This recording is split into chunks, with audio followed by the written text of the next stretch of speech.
this is the moment I realized they're just basic Oreos, but I still use them anyway.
So there you go.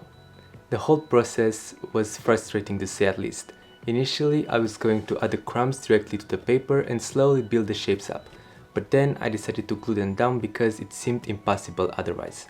So let's take a closer look at it.